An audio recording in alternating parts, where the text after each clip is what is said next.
Welcome back, my friends. We are here today with my dear friend and good buddy, Alex Allman. It's been a minute since we have caught up, so I'm super stoked to chat with him for my own benefit, but also for all of you listeners.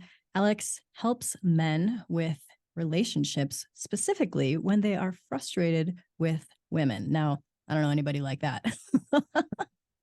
Quite a few people fall into those experiences, but Alex and I go way back. He was a dear friend of Sean's, which is how we met. And Alex, I'm just super excited to see you, get to chat again. So welcome to the show. Just imagine how excited I am then. I think Can't everybody who's even. listening knows I'm getting the better end of this deal. I can't even imagine. So let's start here. Yeah. What is on your heart that you would like to talk about today? Oh, wow. That's not where I expected to begin. Perfect. What's on my heart that I'd like to talk about today? I was just setting up in my studio and I had all the doors open to vent it out because it was kind of hot in here. And one of my neighbors was walking by and asked me what I do. And we started somehow talking about adult friendships. And yeah. I think that, yeah, it really struck me. It's honestly, it's a thing for me. I am by no means fully satisfied and have this on lockdown, but we moved here a couple of years ago. And so I've refound my social circle, but I miss my friends from the last place I lived. I don't even know where you guys live now. I'm in San Diego now. We're actually in North County in Del Mar, which is, okay. It's maybe the most beautiful place on earth that I've ever been. Yeah. And, but it occurs to me, and we have a great set of friends here now. But I miss you. I missed Sean all the time. Once he stopped coming to LA as much when I was living there. And then of course I was in the Caribbean where I've lived in 100 places. And of course, even if I had stayed in any of those places, none of my friends stayed in any of those places. Everybody just keeps moving and moving. Right. So you just recently sent a newsletter saying that it was like reach out to a friend day. Yeah. And you had reached out to our buddy Craig. Yes. I knew exactly who you were talking about there. And funny enough, I had just spoken to him too. Are they back from Ibiza? They were in London when he sent me a photo. So I don't know where they are. I spoke to him about a week earlier and they were in Ibiza and they were just previously in Lake Como. Oh, cool. That's their life. Yeah. But I guess, but the thing is, to kind of bring this where I'm going, I think it's really sad for a lot of people that they don't have a lot of friendships and maybe they don't have time. There's the kids and the this and that. It is really challenging. And I've been really trying to work on that more. I've noticed that it goes to happiness. It goes to productivity. It goes to good luck. And actually I'm considering doing a program. I think I'm going to do is a 5-day challenge. The 5-day challenge thing is like big now. And I've done a couple of them. And I happen to love the 5-day challenge format because it's fast, it's a challenge. People expect a result. You promise a result, they expect a result. And your feet are in the fire because it's live. And I really like that. But I would wanted to do a thing about good luck, being a lucky person. And there are things that you can do to become a lucky person. And one of them is to have a lot of friends and good friends who trust you. Because if they trust you, they bring opportunities to you and they're there for you when you need them. Like if you need to borrow cash for an opportunity, having trust is a big deal. And having friends is a big deal. So friends who know you, by the way, friends who know what opportunities you need in your life and who care about your success it's a big part of why does that guy have all that good luck? That's a piece of it. But specifically when the neighbor was walking by, tangent retrieval, we were talking about how it harms relationships and particularly for men when they lose touch with their friends who they can vent with and who they can kind of bounce shit off of, and their woman becomes everything for them. That's dangerous. Yeah, their best friend, their confidant, their lover. It's tough when your confidant, your lover, and your best friend are the same person. Even if that's true, for them to always be that person, particularly if you're having a disagreement, you need somebody to do a reality check 100%. Yeah. And it's really stressful on relationships. So I guess that's what's top of heart at the moment is feeling into this little pain point for my audience and thinking about, creating something around that to help them. Yeah, I'm all about it. I do want to like clarify and just emphasize what you just said though, is that distinction of even if they are all those things, best friend, confidant, et cetera, et cetera. Like I would say Sean and I were those things.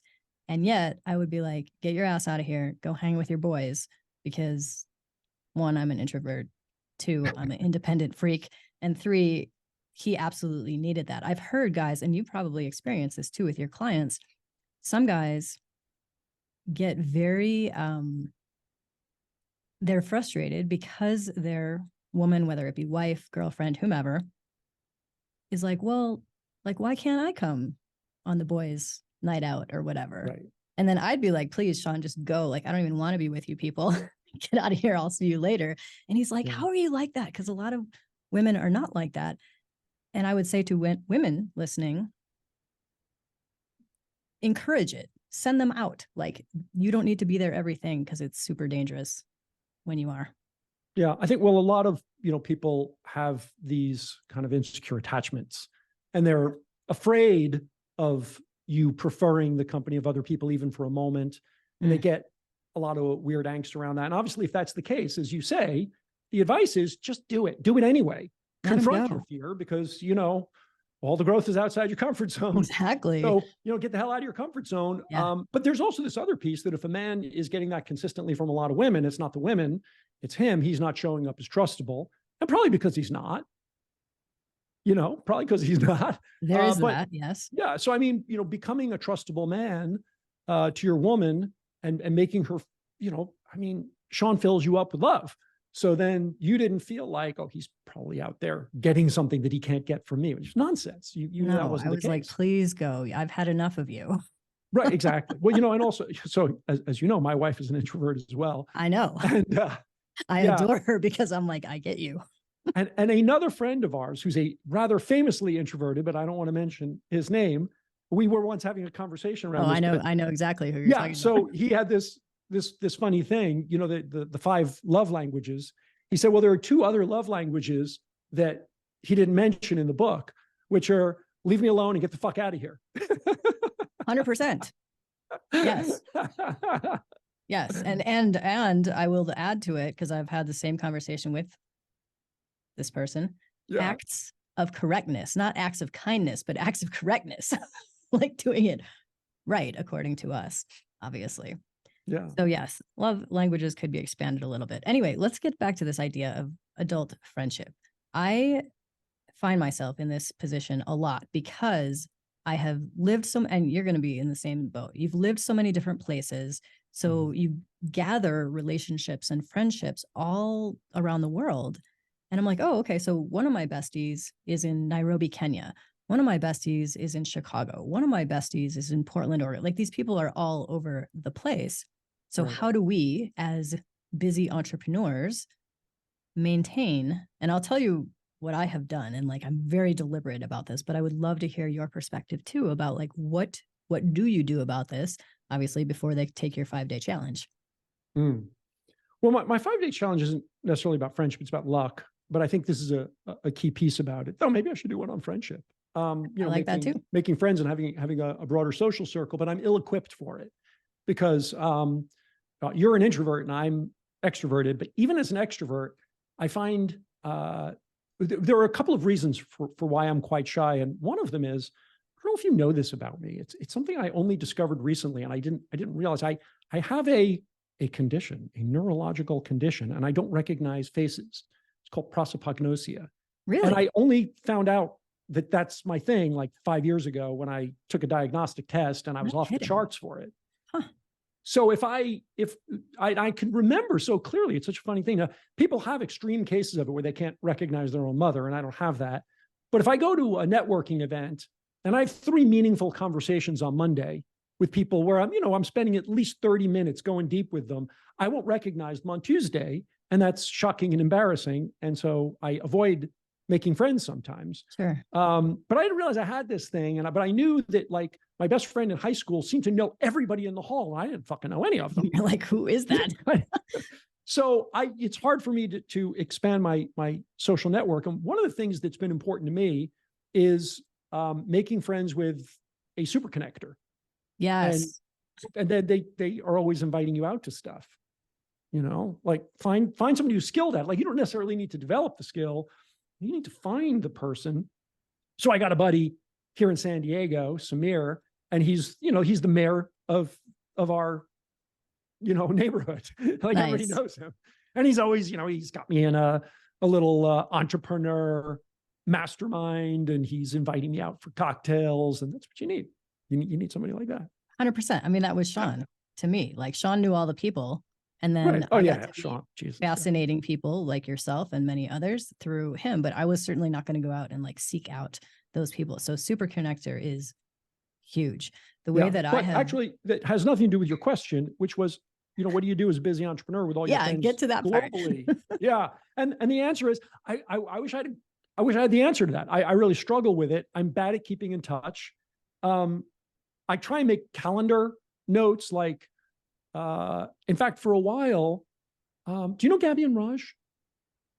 yes. I don't know them well, but I have met them. Yes. Everybody knows them. So I thought maybe this is true. They're in our circle. Yeah. So Raj has this like spreadsheet that he uses. He does consulting for companies, and he creates these 90-day sprints for them with all of these little, KPIs, all these goals they got to hit in their 90-day sprint. And they're pretty good, but he has one personally for himself, and he was showing it to me, and I was like, can I get a blank of that? And I did it for a while. And one of my KPIs was every week I had to reach out to at least 3 friends. And which of course it's so fucking stupid also. I mean, there used to be able, you could knock on somebody's door. You could literally go to a neighbor's house. I mean, maybe that's telling of my age, but it used to be you could knock on somebody's door and just to see if they were home. And then it became, well, you would telephone first. And then, I mean, now you can't even telephone. You've got to, you have to text. You've got to send a text and say, can we talk a week from Wednesday? It's so shitty. I honestly, I despise that, but I don't know how to fix it. Well, I don't know how to fix it. Okay. Can I tell you what I've done? Yeah. Because like I said, I am very, very deliberate about this, especially since Sean's death, because a lot of people, so many people, I can't even tell you how many, said things to me like, oh my gosh, like I wish we had been in better touch. I wish I had contacted him more. I wish. And I'm like, well, fuck all these wishes, like do something about it. So what I did about it for myself is my besties, they're literally all on my calendar. Now, some of them, it's every single week, because I know it's not going to happen if it's not on my calendar. So that's like how my life runs. So closest weekly. Next layer out, maybe like bi-weekly. Next layer out, maybe once a month, but they're still on the calendar. Next layer out, maybe like just once quarterly, but there's a date and a time. And then of course we can shift those up as needed, but it's like, ooh, we couldn't make that one. Let's reschedule soon instead of waiting like 3 months. And what that really has done is given me, I'm really into decreasing cognitive load these days so that I can focus on exactly what I want to focus on and not have to remember all the other bullshit that we try to keep in our brain. So what that does is it takes away that pressure and responsibility of like, oh shit, I should be reaching out to these people. They're already booked. They're already scheduled. The Zoom thing is set. Like we're done. So that is what's been working for me. That's amazing. Yeah. Yeah. I know. I have a lot of friends who would resist that. Like they wouldn't want the Why? regularity. What is the resistance? The resistance is I'll be for sure too busy a month from now and I can't schedule. Well, too busy for what? To catch up with your friend for 15 minutes? Well, we know people like that. Maybe. But, yeah. Well, yeah. I wouldn't be. I would be like, what the hell? Come on. Because like, seriously. Okay. So case in point, my best friend is a insanely busy high-level exec at a very big multinational company. His work is nuts. And so there's many a week. Like he and I are on every other week. There's many a week that he's like, Kenneth, can't. Like, I cannot even spare a minute. Okay, no problem. But here's what happens. Like, let's say something did happen to him or to me, vice versa, whatever. We would have just talked like maybe a couple weeks ago. So it wasn't like months that I'm like, oh shit, I don't even know what this guy's doing. I don't even know how old his kid is right now. Like, I didn't know how old your kid was. So there's more connection. And I would push back against any friend who resisted that, because you could be like, look, what if it's once every 6 months? You know, yeah, you might be busy, but at least let's check in and say, hey, you know, Well, I'm going for it. I'm doing it. do it. Doing Do it. it. I'm doing it. All I right. love this idea. Here's what else I want to talk about. Okay. I would like to talk about, okay, so you've done lots and lots of things. You have taught me about copywriting. You have taught me like about marketing, because you have used all those things to create your own business working with men in relationships. So I want to talk a little bit about that, about how you got into that, and specifically, not just how you got into like the mentoring aspect, but the work that you had to do to make that thing go. Because I know about this much of it, like, and I know that's a fuck ton that you had to work, as we all do. Any of us who have had like successful businesses, we have to work. And I think people forget that because they're like, oh, I just want to become a relationship coach. Great, cool. I want to do what Alex Allman does. Awesome. And it's like, okay, do you know how to copyright? Do you know how to do this? Do you know how to do like, and I learned a lot of that from you, because at the time when I met you, I didn't know most of that stuff. So let's talk about the journey to becoming Alex Allman of today in that context of work. Right. Oh man. So oh man. I'm probably the laziest person you know. That I do not even believe. Well, I'm the laziest person I know, and we know a lot of the same people. We do know a lot of the same people, but I hardly believe that. Well, I'm really quite lazy, and I've got awful ADD, and it's hard. All of us have that. But I'm really, really smart.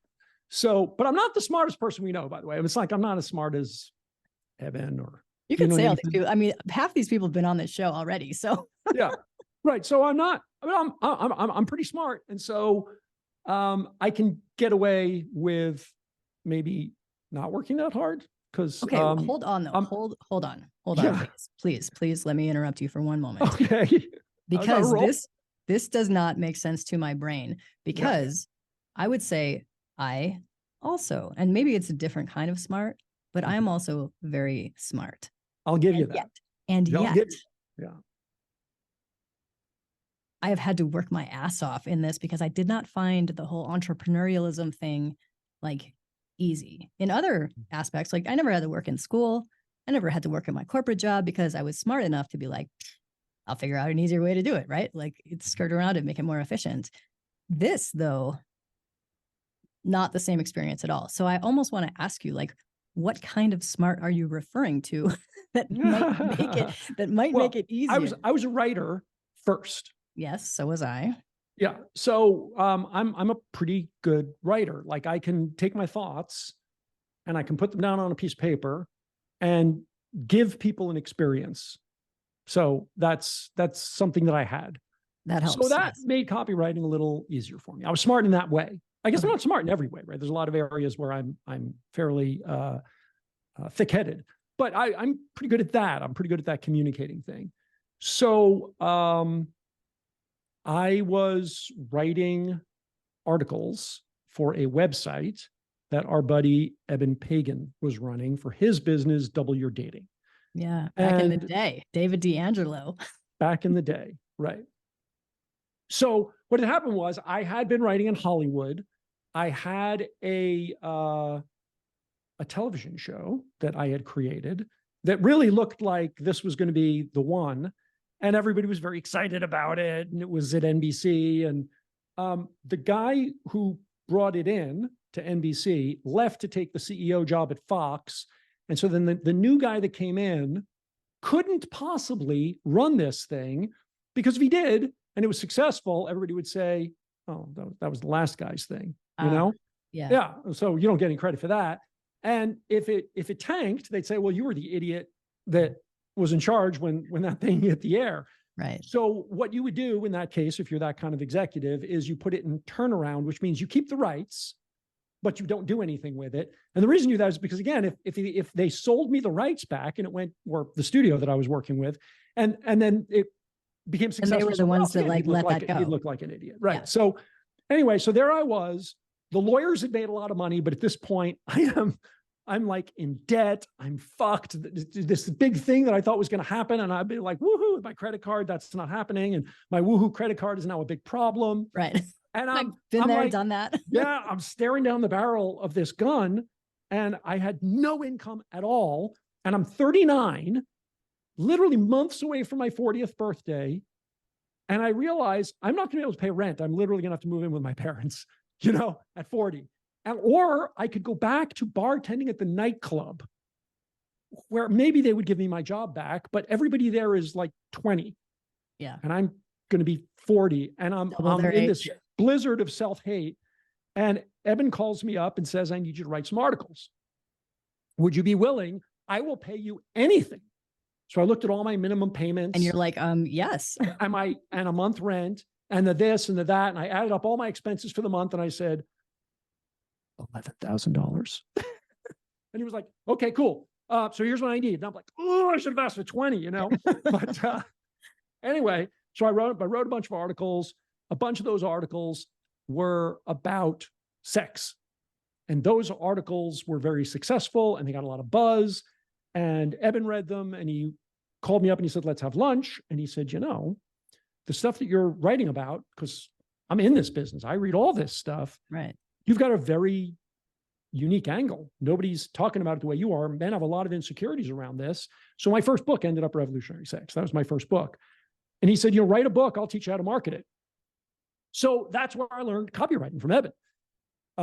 He was very generous with me at that time. And he basically, he told me a bunch of books to buy on copywriting, which are, the usual suspects, John Caples and all of those, famous old timers. And I read the books, and I wrote a sales letter, and he had Craig, who was working for him, Craig Clemens, who's now one of the most famous copywriters in the world. Right. Critique them for me. Yeah. That is so awesome. Yeah. Back then he was working for Eben part-time, learning to be a copywriter as Eben's kind of protege, and still working like his waiter job. And now he's, one of the most famous copywriters in the world. He's Craig Clemens now. Yeah. Now he's Craig Clemens. He's Craig fucking Clemens. So it's amazing. Yeah. So, Craig gave me feedback but that's how I learned copywriting. And yeah, so you do need to learn it, but my work ethic is horrific. And I always do the absolute minimum. I think if there's a lesson that I could share in this, please, it's ship the product, which I'm good at. Like, I'm lazy enough that I'll send it out with typos and shitty, and I just don't want to work on it anymore. There are people who are like, I need to work on this until it is a masterpiece. And in the world of copywriting, that's a giant mistake, because you might have gone in the wrong direction. Yeah. Like, I your go for masterpiece like 80%. might make no sales. What's that? I said I go for 80%. Like, I myself, I am a stickler about things like grammar and punctuation. I don't always get it right. Certainly not perfect, but I do make the attempt. But I'm like, this is never going to be perfect. I could work on it forever and it still wouldn't be perfect. So if I can hit around what I feel like is 80%, it's out the door. It's done. Yeah. I think I go for around 25%. Shut up. Because I'm just like, I just don't want to look at it anymore. And I know, here's what I know from experience, that where my laziness worked for me. Here's what I know from experience, that a lot of times the thing that I think is going to be the thing, this is the one. And for a while I had this thing going with a bunch of other copywriter buddies called Headline Roulette, where I would test a bunch of headlines, and then I would have all my buddies bet on which one was going to have the highest open rate. Mm-hmm. And some of the best copywriters in the world would frequently be wrong. So you think you know, but we you do think we know. You don't know. So you do the thing, and then if it starts getting sales, I'll revisit it. I got another good tip, by the way. But let me just to complete this. The goal is to write more than one. That's the thing, because True. Just don't know. And the other like tip is if you're sending out newsletters already, watch the ones that are popular. See the ones that get a lot of opens and clicks. The ones that get a lot of opens and clicks, that should be your sales letter. So, I've got this book about sex, and it deals with body image issues and communication and how to ask for what you want and how to, I don't know, perform oral sex. And like every fucking thing you can imagine, right? Sex, there's like a lot to it, There's a lot to it. There's a lot to it. There's all these psychological problems and these physical problems, like I have performance anxiety. So it's all over the map. And I'm sending out all these, emails. And then there's, but so like the book is about all of this. But if the thing that is like got the big open rate and everybody's going crazy about is, let's say, performance anxiety, which it's probably not, but let's say it was that, probably should be that. Then that's going to be what my sales letter headline is going to be. I don't care that the book is barely about that at all, because you got to get them where they are, and you might even end up rewriting your book or your whatever it is you're selling. Maybe you thought that your coaching program was about everything, but it turns out no. The money is. It's about. I met an entrepreneur who, and this is a long time ago. I think now. It's funny because now like the whole trans thing is like a political hot button and everybody's trans because it's fun to be trans and it's cool to be trans. But, 15, 20 years ago, I met somebody when it was still dangerous to be trans, who was a makeup artist. And she wrote a book for trans women, or I guess cross-dressers, really. Men who are cross-dressers, probably more than trans women. But on how to do your makeup so that you're less likely to get made as a man. So you can walk out in public, because it turns out a lot of cross-dressers never go out in public out of fear for somebody going, oh my God, that's a man in a dress. Right. So she would give tips for that. That's a tiny, tiny niche. And she was making bank. So she could have done a book on, how to do great makeup for every occasion, but she found that little niche. Yeah. So how do you find that out? It's by interacting. It's by getting out there and seeing what actually. And maybe you're just doing this on social media, put up social media posts, and there's that one that goes way more, the other ones all got 20 views and this one got 670 views. Yeah, pay attention. The other ones get 10,000 and this one got a cool million.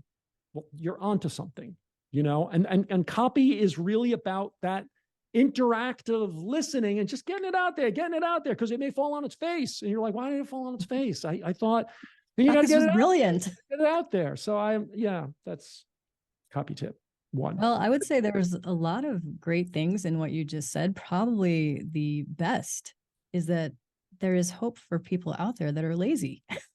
Yeah, no, I mean, to make it short and lazy, and then you can always make it better. And by the way, it's easier to make it better when money is coming in. Like then it's easier to do the work, and it's also easier to hire the work, because that's my other tip is hire somebody. Well, then you don't have to do it. Yeah. Yeah. And well, maybe you still have to do it. Like you might still need to take what they did and make it better. Well, at least you have a starting point then. Yeah, right. Exactly. No blank pieces of paper. Mm-hmm. But I mean, listen, if you have the money, you should hire a great copywriter. Yes.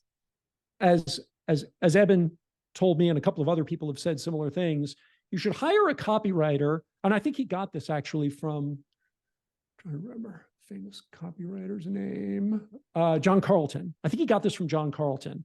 Hire a copywriter, and if it makes you super uncomfortable and you're like, I don't think I can mail this, That's exactly the one. That's the one. That's the one. Exactly. So, and I'll, or pretend you're writing for somebody else who you despise. So another famous copywriter, Chris Haddad, wrote this post on Facebook, and I was like, of course. So, he is from Portland, and he's everything you would imagine from Portland. Like he's straight and cross-dresses for fun sometimes. Okay. Do you know Chris? No. He's like, but I know Portland. So he's a super imagine. liberal. He thinks that we should elect some Green Party guy who has it on the books that we should hunt down people who have guns and take them. Like he's that guy. Okay. He's all the way, right? So he wrote a post saying, I've discovered that I am wildfire at writing copy for right-wing nutballs. All the survivalist shit. And they're going for our guns. You got to learn how to build a bunker, So he was like, I make so much money whenever I go into that niche. He's like, I just, every time, first thing out of the gate, sells like crazy. And it occurred to me, right, because he has no respect for them. Yeah. And I think if you're like a right-wing guy, like if you're really, into your gun and you're, like if you think the election was stolen from Trump, you should be writing copy for the other side, the libtards, because it turns out it's very freeing. You're like, yeah, they'll buy anything, they'll believe anything, they'll buy anything, and it turns out that works super good, because I mean, we have too much respect for our own audience. We're like, my audience would never fall for that nonsense. Yeah, that's true. So when I write in a sales letter, listen, I don't know how many copies are left. This all could be shut down very soon because there's a lot of scarcity, and I'm only going to keep this open for a few more days. This offer might be gone tomorrow because I can't let it go this cheap much longer. My accountant is breathing down my neck, like all that nonsense. And it is nonsense. And it's so painful. It's so painful to write something that's not 100% authentically true. It is so painful to the people that you respect. I think my audience won't fall for this. They're going to think I'm so hosed up. Yeah. And worse, when they come back and see that price later, they're going to know I'm hosed up. They're going to know I'm full of shit. And I just don't want that relationship with my audience, So it's really hard to write good copy for the people you respect, because good copy includes urgency. Yes. I have not solved this to my own satisfaction, by the way, because I try everything to sneak in. I never say this will be gone in 3 days. I say, you try to keep it authentic. Well, I'll say something like, you better act now. You're really in the right place at the right time, and you better act now, because I'm only going to keep this price for as long as I'm running this advertising test. Which may be forever. It's my advertising campaign, is that advertising. You're right. Which I've been running for 2 years. You know what I mean? Right. And it is true to some degree. Like, it could be true. So, but I try not to balls out lie, but it is so painful to do that shit, where honestly, I'm more on the liberal side. I'm not, like Chris, but it would be much easier for me to sell survivalist stuff and gun gear, because I just say anything. It wouldn't, you know what I mean? Totally. Yeah. It's a really important conversation. Like, one of the things that my mentor will tell me again and again and again, and constantly I need reminding, is, Mindy, you are not necessarily your audience, and who you are selling to in this capacity, they're not you. They're not where you are. They're not any of that. So you're thinking, I am thinking about it in the sense of like how I would react to copywriting, or I would react to an ad. And he's like, stop that, because these people are not that. And that's exactly how you need to talk to these people to get them, into the boat. So I appreciate the questioning of like, how do we keep it authentic and true, but like still have the scarcity, the urgency, all the things that copywriting needs. Right. And I'll just be super clear. The things that make the most money for me were written by other people and make me very uncomfortable. That's is awesome. And it's painful. Okay. It's painful. It's the thing I hate most about my business.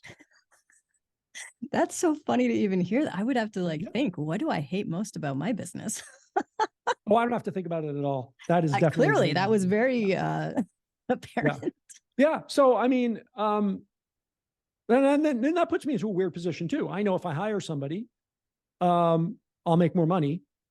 So I just think about it like this. I hired a copywriter. Let's just really put it in perspective. I hired a copywriter named Alex Allman. Just give him a shout out because, he may. I paid him $30,000 for a sales letter. And I would say over the past, this was probably 10 years ago, I've made probably $2 million on that sales letter across 10 years, So that's a pretty good $30,000 investment. You think? It's not, I bought Bitcoin at $1, but it's pretty good. Still. It's pretty fucking good. Yeah. But here's the big distinction about buying Bitcoin and what you're doing is you're actually impacting positively so many people's lives around the whole planet. There's a big, big, big difference than like, oh, I did an investment in crypto and it worked out for me. Oh, yeah. So but it was a funny hugely different. So we've been like mentioning money and getting Yeah. paid and all this stuff. I want to dig into that a little bit because my intention with this show, with my work, is to like help people understand at least what I perceive to be wealth. And I would love to ask you, what is your definition of wealth? Oh, Jesus. Is it hard or I what? knew I was going to hate every question you asked. It was fun. Right before we rolled the cameras, I was talking about how you and I are opposites. We can talk about that too after this. I'm hosed up in that area. This is even more interesting to me then. Let's hear it. So, I like fancy stuff. That's okay. So well, this is why I'm asked. I literally ask every single person on this show, and they all have different ideas and opinions about this. Right. And my whole thing to anybody who is listening is not to say, oh, well, I think it's this, or Alex thinks it's this. It's like, take bits from what we're all saying, test them out, try it on, see how it fits for you, and then keep the ones that you like. Keep the ones that feel good. So I'm fascinated. Yeah, there are moments in my life where I just recognize that money and wealth are virtually uncorrelated for me. I agree. There are just moments in my life where I just get that, like my highest pleasures are, just a walk in the evening holding hands with my wife, or jumping in the swimming pool and throwing my daughter as high and as far as I can, listening to her scream. Yes. Those really, nothing tops that. Right. And with that said, I got a thing for really expensive hotels and expensive watches, and but why are you even like wine and expensive restaurants? And what though brings me a lot of pleasure, and you need a lot of money to play some of the things I like to play. And but what I should be doing is prioritizing things like security and long-term wealth building. And I don't really listen, any of us could be dead tomorrow. So yes, I mean, that is important. I'm not saying it's not, but also enjoying yourself while you are here. I'm doing well. So I'm not well balanced. Okay. But what I want to ask you about is in your answering of that question, it was almost as if there's like a hesitation, like, well, I should be saying this, but this is the truth for me. What's the deal with the hesitation? Why not just be like, I really like nice things. I like taking care of myself and my family. I like to have these amazing experiences, and that's it. Like, period. There's like conflict in you, I feel like. For sure. Yeah. Cause I'm out of balance. I think there's much to be said for, splurging on the crazy vacation. I think it's great. And, all of that, I think there's something to be said for that when you've got, your financial house in order and you're on track to meet long-term goals, which I am most certainly not. Okay. So maybe you just are a little too far to the. Right. I'm just saying I'm unbalanced. Right. I mean, I could use some balance in my life. And I think the other thing is, so integrity is a big deal with me. Yeah. And I think if I was going to do something about luck, which I might yet do, friendship. Well, I think you should, especially since you talked about it like 4 times now already on this show. Well, so people will be like, Alex, where's that thing about luck? I'm ready. Well, here's what happened. I took my in-laws to Vegas. Yes. They live in Moscow, and there's a war going on. We usually go there, but there's war going on, and being an American is not a good idea because it's a proxy war with America. Right. And so, people there might take it into their hearts that to defend their wise and fearless leader, Vladimir Putin, maybe they should beat me up. Right. So, you know what I mean? Like, just being an American used to be fun there, and now I think it would be potentially dangerous. Likely. So I flew them in instead of the other way around, and they were dying to go to Vegas, and I happen to love Vegas. That's so funny. Yeah. So, I got the pimped out suite at the Bellagio and the whole thing, and then the cabana at the pool. And as I'm walking around, I realized what I never do in Vegas is gamble. I never gamble. honestly the luckiest person that I know. Like my good luck is insane. And so I realized the reason I don't gamble is that gambling isn't a matter of luck. Gambling is a matter of math. There's no luck in gambling. It's math. The casino isn't like, I wonder if we're going to win or lose this month. The casino's always going to win. They never think that because it's math. Right. You know what I mean? There's no uncertainty in gambling. There's a whole equation on it called the gambler's ruin. It's that the house will always win because they have infinite amount of resources, and the person who continues to gamble will eventually always lose. Yeah, well, it's math. It's just exactly. Math. I mean, there's no, like you can't, but there are people who don't think it's math. They think that there are some people who are unlucky who keep losing, and there are some people who are lucky who keep winning, and that the mix is such that there are fewer lucky people than unlucky people in that. Right. But that's not at all the way it works. And there are people who know the math and still superstitiously believe that you could have a lucky night, and there is just no such thing. So now you absolutely have to do this program on luck, like, because to talk about that dynamic is huge. It's funny how this conversation is kind of weaving these layers of open loops. But there I was in Vegas thinking about the luck thing. And so I started thinking, maybe I should do a 5-day challenge on luck. And I realized one of them is friendships. Yeah. One of them is integrity. If you have, and I mean integrity, by the way it is specifically designed by Werner Erhard, who did, the Landmark Forum and before that Est. And Werner has this idea around integrity that I love. Where he said, and by the way, whatever happened to Werner Erhard, who used to do the Landmark Forum and all that stuff, is he went into, I'm done with people and I'm working with corporations now. And he applies this idea of integrity to corporations as well. And he says very seriously, integrity is not something you should think of as a moral stance. It is an efficiency. It's simply a policy. It's a policy. And as a policy, you can test it. It's an effective policy, so that if your clients and other businesses that do, or your customers think that you have integrity because you've always shown integrity in the past, then they will continue to do business with you. And not only that, but they'll wave a flag and say, hey, come do business with this guy. So as a policy, it works. And therefore, a couple of things. And one of them is that when you say you're going to do something, you always have to honor your word 100% of the time. If you say you're going to do it, you always honor your word. Now, you can't always keep your word because sometimes, your flight got canceled, but you can always honor your word. You can say, okay, my flight got canceled. Here's how I'm going to make it up to you. Does that make us square? And so you can always honor your word, and you must. And the implication of that is before you give your word, before you say you're going to do something, you have to decide if it's, in other words, once it's inconvenient, that's not the time to decide whether or not you're going to honor your word. It's too late. 100%, right. You have to be more careful about what you say you're going to do, because if you say you're going to do it, you have to do it.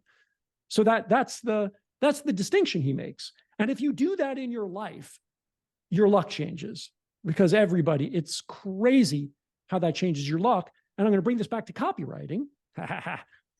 Close the loop. Why not? One of my clients, to whom I had enormous integrity, is also a famous copywriter.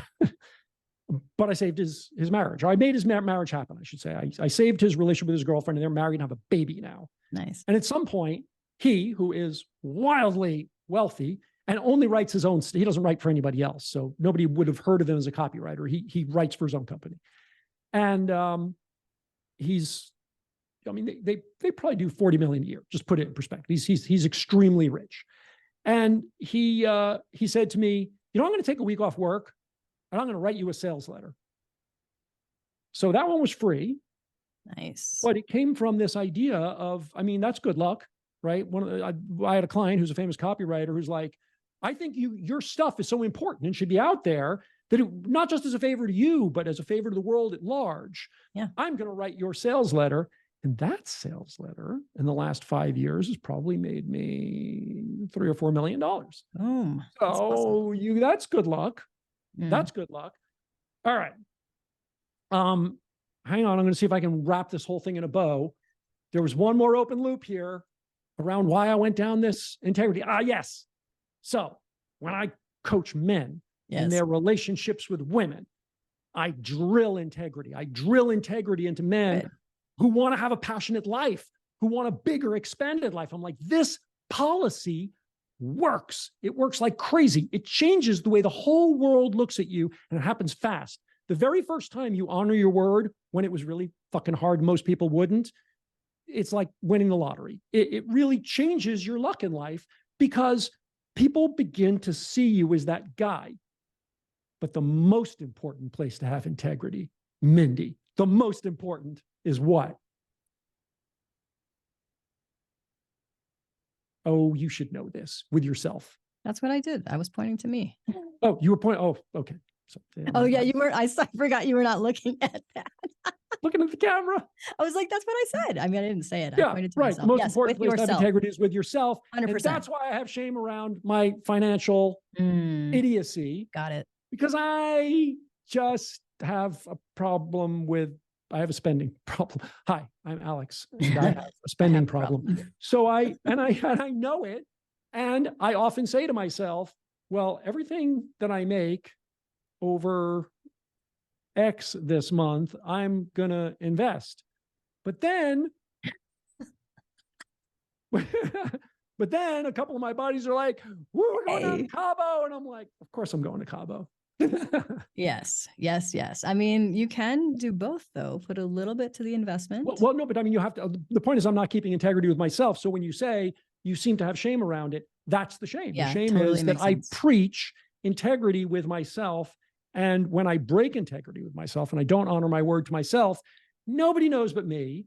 But yeah, I mean, I think that's, but that stuff, like, I got to clean that up. I mean, that is something I got to clean up. Yeah, I wouldn't say, I mean, not that they know the details, but people do know, because that kind of stuff, as you well know, leaks out energetically, I think. And I think so too. People can pick up on that. Now, they wouldn't be able to say, oh, that Alex, he has a spending problem because he goes to Cabo, and, you know, it's not detailed like that, but there is that thing. So that's very interesting. And thank you for your openness on that. I feel like a lot of our audience listening right now will be like, yep, I get it.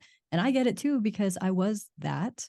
And then to me, it landed me in bankruptcy court and eviction and homeless and lots of other bad things. So that taught me a lesson that I was like, you know what? I don't really want to go down that route again.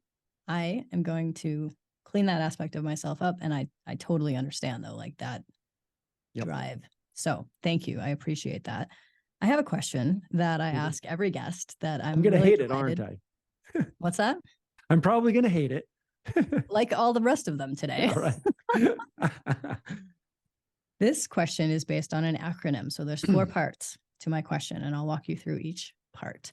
But the point of the question is for us, all of us listening to what you're going to say, to get to know how you operate a little bit in certain aspects, so that those listening, if they're like, hey, maybe I want to create some sort of my lifestyle like he has done, they'll learn little details about what it is that you do. So the acronym is HERB, H-E-R-B. The H stands for habits. What are your habits other than spending? Okay, we're going to do these one at a time. We're going to do it one at a time, because it'd be a lot to remember. I told you earlier, I like to reduce cognitive load. Right. So I think we're talking about good habits or just all my crazy habits. Let's go with the good, the ones that that support my life, that support your success, that lead to productivity, the little bit that you have. Okay. I am very habitual and crazy about my health. Ooh, let's talk about it. Yeah. So, you know, I've got my diet on lockdown and I am fairly obsessive about it. But it really works for me because I prefer healthy food just in general. I actually do prefer it. That does make it easier. Yeah, no. So yeah, it aligns with my preferences. But I think part of that is the psychological habituation aspect of it. I think there's this thing when you're like, oh, I have to eat broccoli because then, you know, it's a fucking diet. I don't get birthday cake. I get broccoli. And I have it quite the opposite. I have it like, this is so good for my body right now. Oh, it's so delicious, you know? And I'm a very, very good cook. So, I didn't know that. oh yeah, I'm a very, very good Well, cook. I want to come and And visit now. all my cooking is predicated on pleasing me. I Well, know my tastes. So yes. yeah, so I make me some vegetables, and I can really, I can really crush that whole thing and get a lot of joy out of it. At the same time, exercise every day. I take long walks every day. I Nice. hit the weights at least 5 days a week. I mean, all of that is, I think, supports my ability to do anything, because again, my ADD is so bad. Yeah. I would say I'm also a habitual learner. Mm. I'm I'm and this is probably not totally to my benefit. There is this ADD thing where if I need a piece of information for something that I'm writing, let's say I'm writing some copy for something that I need to deliver so that I can make some money. And I forgot the name of the guy that wrote the 5 habits, but I mentioned the 5 habits. So now I guess it's the 7 Find it. habits, the 5 love languages, whatever. So now I got to go find Gary Chapman's name or the other guy's name. And so I go on to Google for a hot second, and I see something interesting. Yes. Now, 4.5 hours later, I now completely understand how the escapement links to the gear train and ultimately the spring barrel of a wristwatch, Right. such that the loss in kinetic energy is compensated for by the escapement fork. And I'm like, You got it all.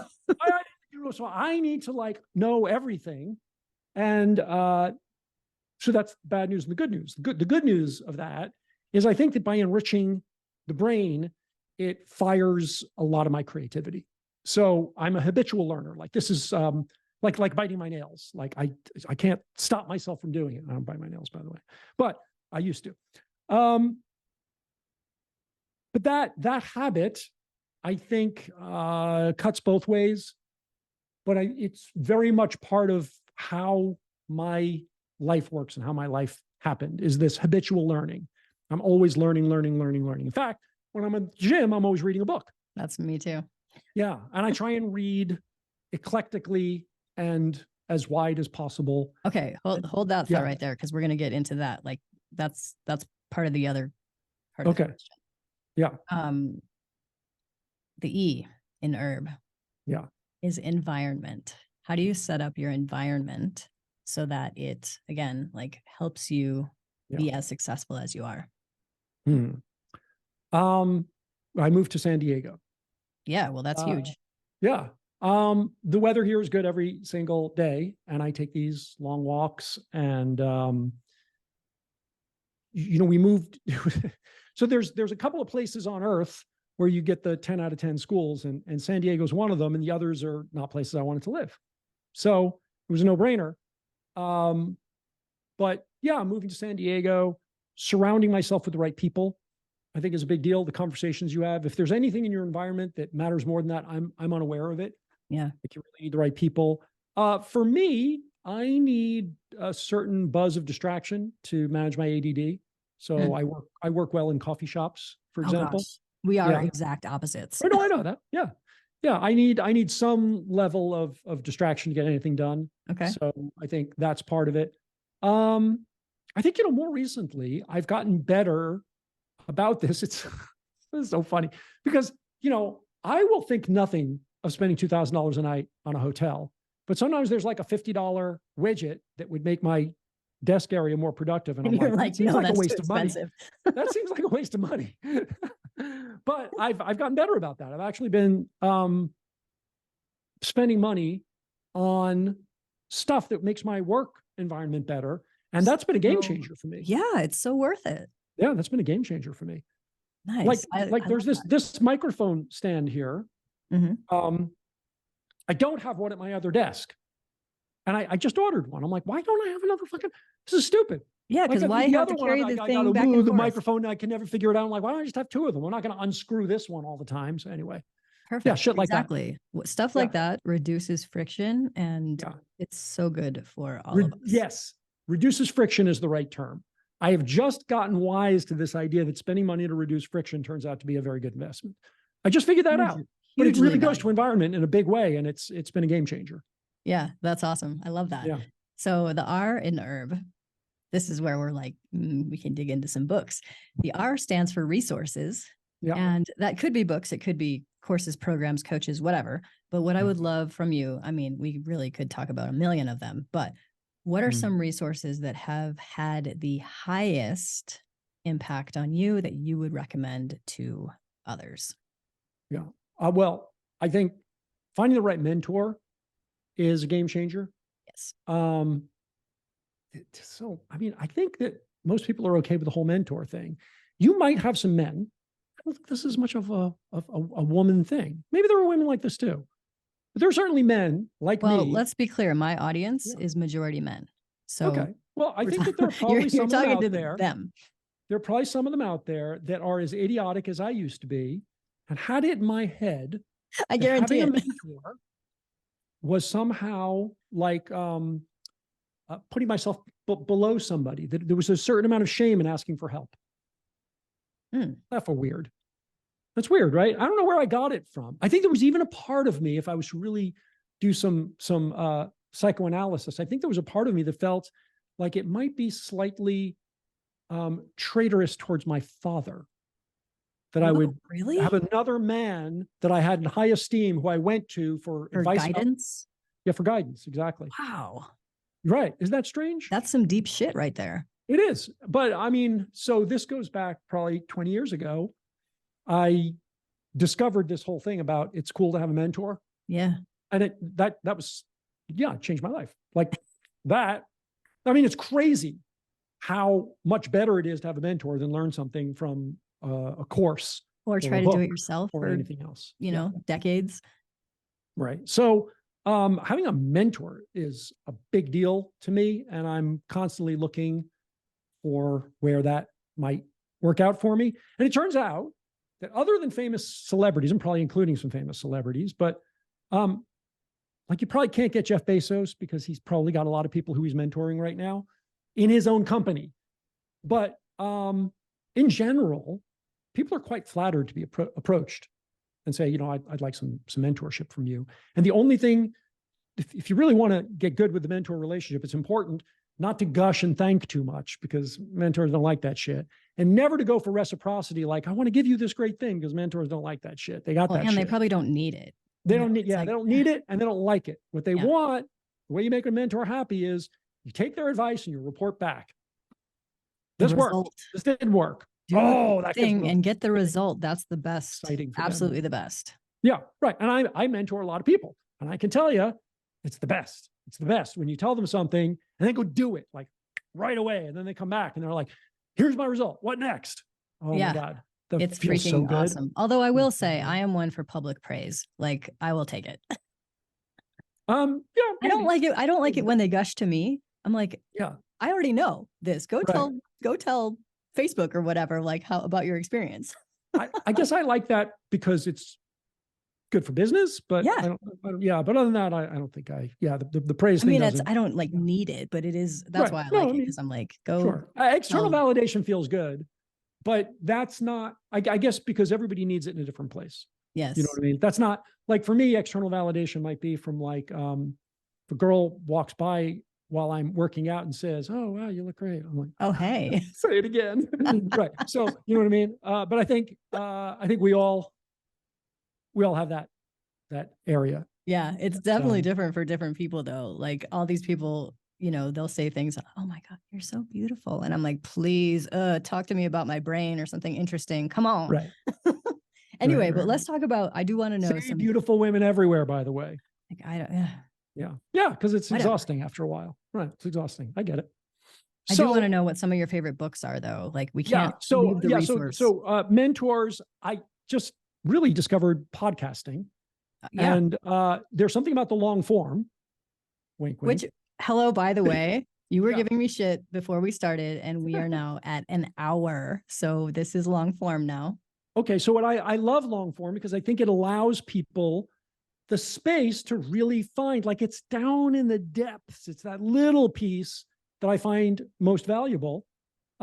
So that biographies are Yes. amazing for me. Yes. Yes. But of course, books in general, on any subject that matters to me, right? There's a subject that matters. I'm going to buy a book about that. Whether that is, again, you know, I go down weird rabbit holes. I have books on like Japanese contemporary art. You know, I go down weird rabbit holes, but I love the fact that you can get so much more from a book, well, than just about anywhere, like a full length book. And for me, because of what I do in teaching relationship stuff, there was a thing that existed before psychology.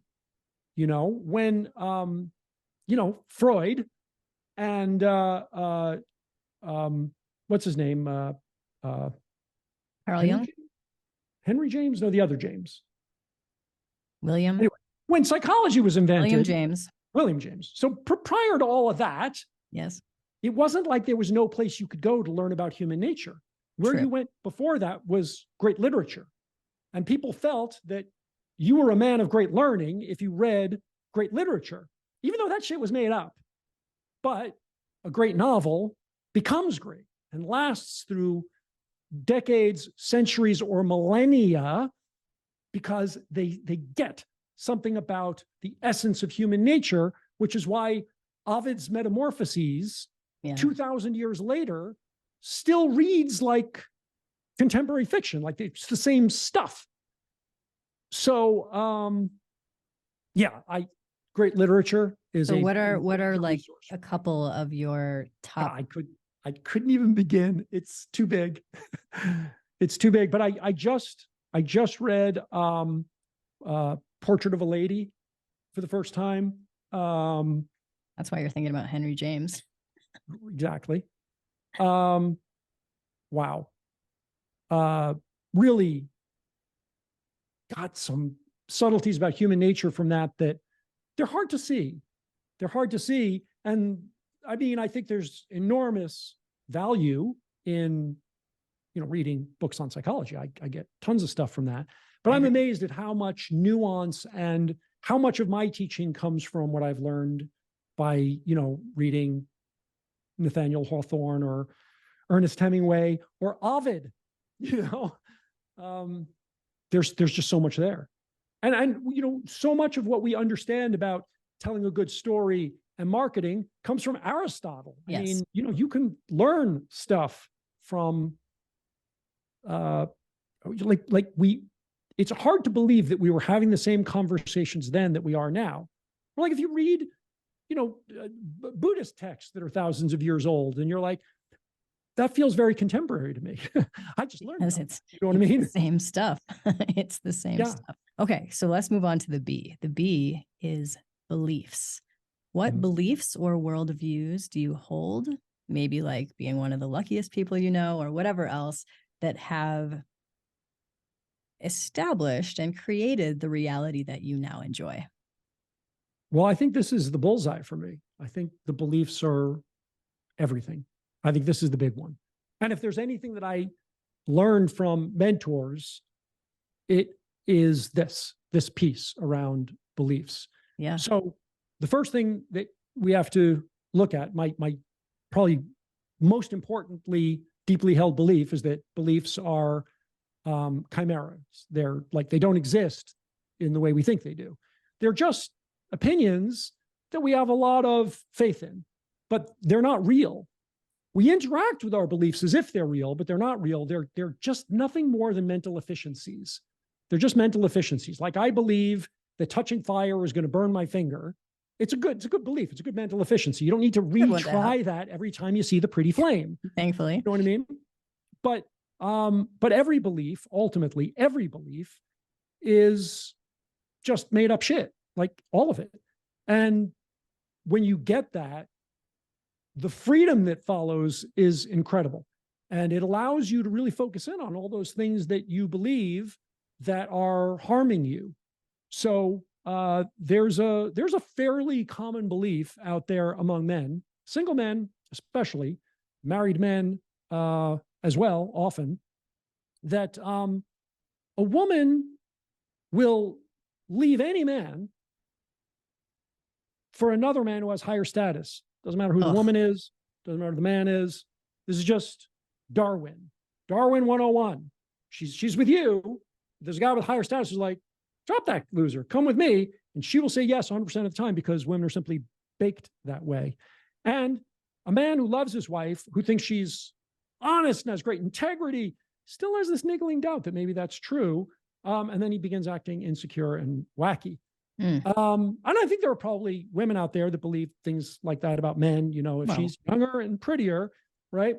So, but these things, I mean, they are just, they're bullshit. Nonsense. They're based on nothing. Yeah. Like all beliefs are based on nothing, but a belief like that can ruin your life. That belief can ruin your life, ruin your marriage, and then it will continue on to ruin your life. So, and it's just bad programming. Now, is it true sometimes? Sure. All beliefs are true sometimes. It may even be true right now for you in the relationship you're in, but believing it is still a fucking problem for you. Correct. Yeah. In fact, if you change that belief, it might change the problem. So like my biggest overarching belief is that beliefs are all completely invented. There's particularly nefarious ones. And I'll just mention one of them because it was such a game changer for me in my life, which was this thing called worthiness. People believe that worthiness is a thing, that if you do a certain number of things, then you're worthy of success or you're worthy of that great relationship. And it turns out that worthiness doesn't exist in any meaningful way. Now, I can't convince you of that in the 2 minutes we have left here, but if you were willing to do the work, if you were really willing to do the work, if you were willing to take hours or even days if necessary to really question with a pen in your hand and a journal, really question what makes worthiness. Who do I think is worthy? Who's more worthy than me? Who's less worthy than me? And just really work out. Eventually, the concept itself vanishes. You realize that worthiness is an idea invented by your self-critical voice to punish you or to explain certain things away. Like we explained the chariot pulling the sun god across the sky, but it's mythology. Yeah, there's just nothing there. There's nothing there at all. And releasing this worthiness thing was such a game changer for me. And it's been a game changer for my clients who by the way, knowing it and feeling it are different. Getting across that divide, like knowing your belief is bullshit, knowing that like that weird insecure belief you have is bullshit isn't enough. Yeah. Sometimes to feel it, to really feel the new belief is like something, again, you've got to kind of prove it to yourself. You've got to take it deep. You got to wrestle with it. You got to confront it. You got to get your teeth into it. You know, it's not easy to alter beliefs, even when you're, the frontal lobe has figured it out. The animal is still in there. So it's a big deal, but I think beliefs are the biggest game changer for me in my life. And yeah, I freaking love that so much because I talk about this often. So many people, ourselves included, it's like we know things, but I always talk about the distinction between knowledge and wisdom. Like wisdom is when it's actually embodied, when you are living it, being it, breathing it. That's when you really got it. It's not just like, oh, I can understand that concept logically. So absolutely love all of that conversation. And to the listener, do take the time to do that. Like get your journal out, get a pen, figure out for yourself, because I can tell you, I talk to plenty of people about that same topic, worthiness, deservedness, all of these things. It's a huge, prevalent issue. And a journal can be one of your greatest investments just of time to figure that out. So Alex, if people are interested in you and want to be, in your world, in your sphere, learning more from you or following you, where would you like to send them? I would send them to howtomantv.com or howtoman.tv. They're both go to the same place, but howtomantv.com is where I'm currently doing my best work. I've been on alexallman.life, but I'm migrating over to this new home where we're doing higher quality video and rethinking a lot of my ideas for the world we're moving into, which is new. Nice. So I will link to that. If you're watching on YouTube, the link is down below. If you are listening, you can find these links in the show notes at lucra.com. Alex Allman, you are very dear to me. You know this. Thank you so much for being here. It was a real honor. Thank you, Mindy.